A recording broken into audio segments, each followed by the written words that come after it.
So let's try and take a unified consent view today when we know that we could have multi-tenants and we also know that we would have multi-divisions within the organization to capture the consent.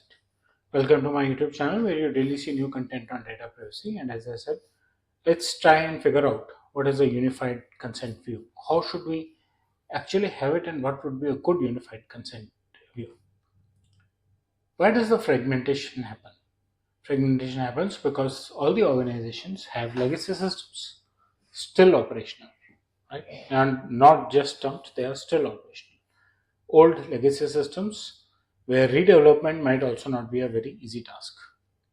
Systems in silos, different departments and divisions using different applications, CRM, CRP, marketing, not interconnected to each other, not a centralized one. External components, for example, using SaaS platforms for some of the applications and therefore taking independent consents, those being SaaS platforms, and therefore creating multiple identifiers for the customers. I feel that more in case of our banking system where you this large banking organization. You open a bank account, you get a customer ID and a login ID. You do insurance, you get a different customer ID. You do loans, you get a different customer ID. Do DMAT, you get a different customer ID.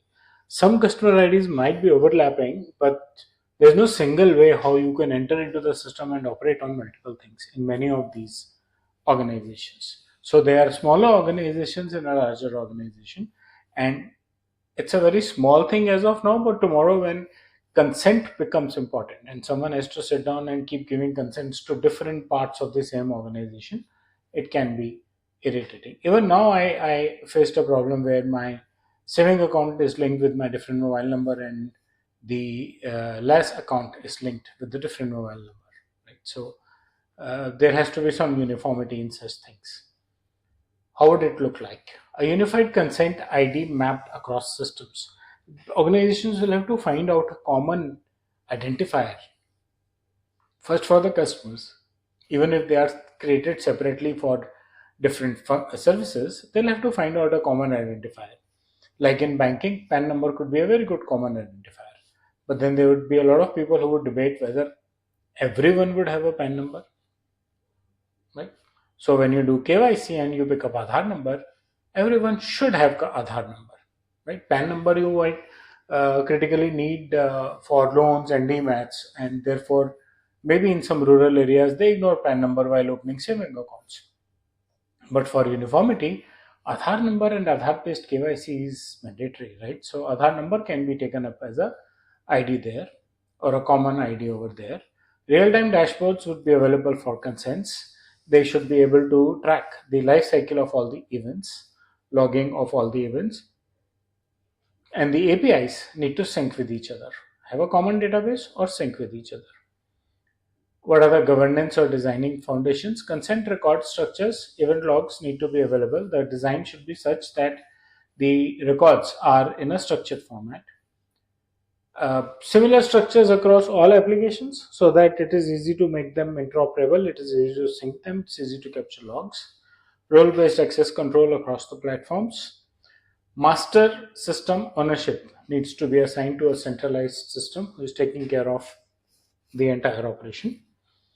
Override or revoke authority needs to be provided because revoke is a very important thing with privacy, especially DPDP Act. The user has the right to revoke his consent. So revoke authority is very critical component. And then of course real-time sync between the applications for the consent. Periodic is slightly difficult, especially when it comes to the case of revoking consents. I revoke a consent from one service, and over there I state that I revoke consent from these subcomponents. But if the other application is not aware of that, or I'm revoking on the web app, and you claim that your the app provided by the bank is not synced immediately, and therefore it does not know about the consent, then that can be a problem for the customer. Right? So, as an implementation checklist, you should develop a system to have unique IDs across all systems. do a API mapping plan.